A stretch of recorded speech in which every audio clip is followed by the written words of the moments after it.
friends, it's Emily, coming to you from Studio Ace here in Oceanside.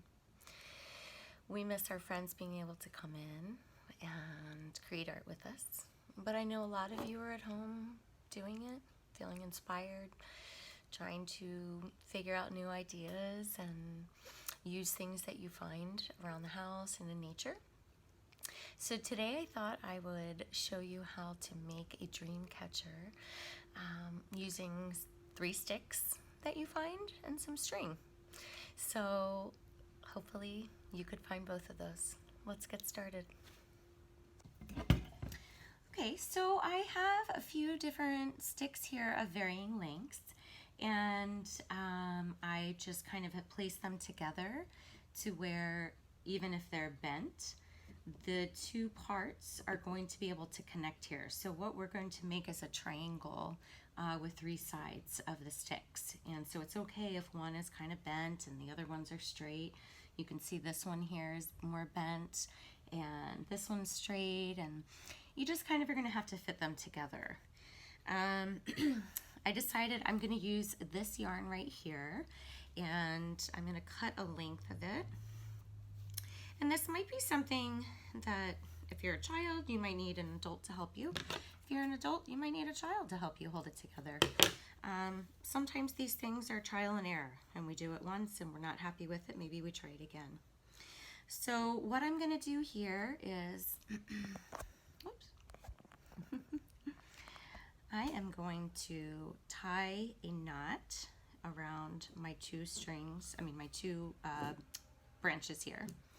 My 2 sticks. Go ahead and just tie a little knot there. It's okay if they shift around because I'll move them back where I want them to be. And let's see if it's close enough here.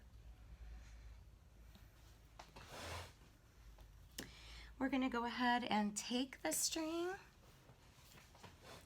and we're going to wrap it around both of the sticks here. Okay, so you're just going to want to wrap it tight. Like I said, they're probably going to shift away from where you want them to be over here, and that's okay.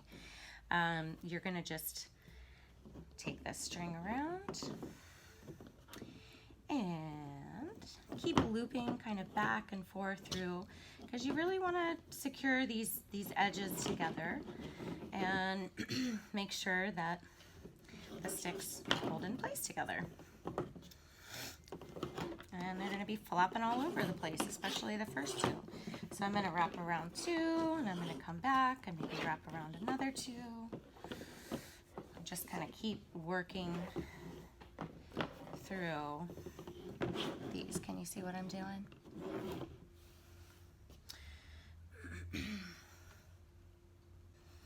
So I'm continuing to wrap this around these 2 sticks, in between each of them, over and around.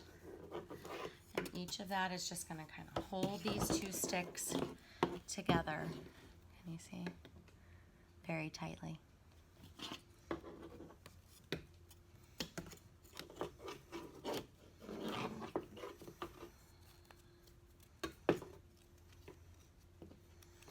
When I get to the end of the lengths of string that I've cut, if I feel like I've secured it well enough, I'm going to go ahead and make a couple of knots here to hold that. And after I feel like I've secured that, then I'll cut the end of that string off if there's a little tail to be cut off. I'm tying it so many times there actually might not be a string there.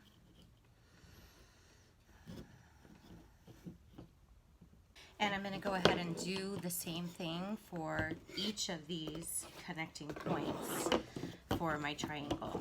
So I'm going to decide which one I want to connect next. Oops, just lost a... I think I will connect, let's see, this one. And I'm going to go ahead and cut off a length of string and start wrapping those 2 together. Start with a knot around them and continue to weave that in between.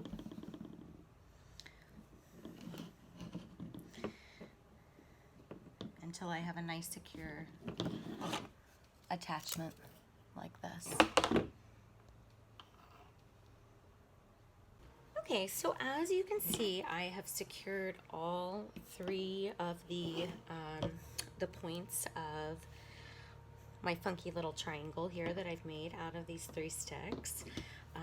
Just wrapped them as best I could, not in any particular right or wrong way, just kind of making sure it goes around each of the sticks and all the parts, and that you have enough string for it to feel pretty secure. Then I've gone ahead and knotted it a few times on each of those points. So now I have what is going to be my hoop for my dream catcher. And if you have anything at home that's round already, be it metal or little wooden hoops like this or anything, you could always use those to make a dream catcher as well. This was just something that I thought this would be a good way to be able to make one from sticks that you found in the woods. Okay, so now we're ready to make the dream catcher part, the inner part of the dream catcher, the actual web. So you're going to take string again. I'm going to go ahead and use the same string that I used on each of the corner points. You can use a different color if you want. I recommend using something that doesn't have too much stretch in it. My daughter and I were making these, and we used, for the first one, something that was a little stretchier, and it just seemed to sag a lot more. So I find that if the string is a little bit more taut, then you're not going to have as much of that problem of it sagging. I'm going to go ahead for the first point and tie another knot around 2 of my points right here. So rather than just tie it on one branch, I'm going to go ahead and tie it around both of those branches. I think it gives it a little bit more of a secure starting place, so that the string's not going to just be sliding down your branch, because you don't really want that to happen. You want it to be able to stay where you put it. Also, you don't want the string to be too long. If it's too long, you're going to find it difficult to work with. It's just a guess about how much, depending on how big it is. You can always add string to it if it's not enough. So I just took a guess, cut off a measurement of the string from the ball that I had. And now what you're going to do is you're going to go ahead and just basically find an arbitrary point on the outside, and you're going to hold it with the thumb that you're not, I'm right-handed, so I'm going to be using my right hand. So my left thumb is holding this on the branch. I'm going to go ahead and wrap the string around that, hold that place again, and pull the string through. So you're basically just making a loop. Okay, so you can see I finished my web, and I've left a larger hole in the center, so I didn't go all the way to the middle. I could have kept going. You want to have an opening where the bad dreams can pass through. So now I'm just knotting the string a few times to the last spot. And I'm actually going to leave the string with a little tail on it, because I'm going to go home and try to find like an earring that doesn't have a match or something to hang in the center. I'll show you one that I finished. I had like a little crystal at home, and I just hung that on this piece of string, and it hangs right in the hole, and it looks really cool. So that's it, and I'm going to show you the finished one so that you're able to see what I did as far as hanging pieces on to whatever one you decide is the bottom. You could hang strips of material if you have any feathers that you find or that you have at home. You could hang feathers, ribbon, yarn colors. I mean, really, it's just open to your creativity. So I hope you had fun today. I enjoyed being here with you, and let me know what you thought about my first video showing you how to make a dream catcher with found sticks. Take care. Here's my finished dream catcher that I had worked on at home. I had some bamboo pieces, so they were a little bit straighter than the ones I worked with today. But you can see I had a friend who dropped off a bag of yarn just the other day, and I was able to use these pieces. There's a lot of things like that. If you even reach out on Nextdoor, people are clearing out all kinds of stuff that they're not using and that they're happy to give away. And you could do a no-touch drop-off. I find that Nextdoor, people can be really gracious. That's how I got the bamboo here.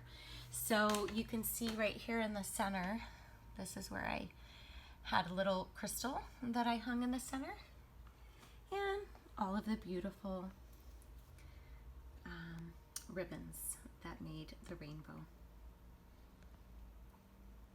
Hope you guys had fun. I had a wonderful time teaching this.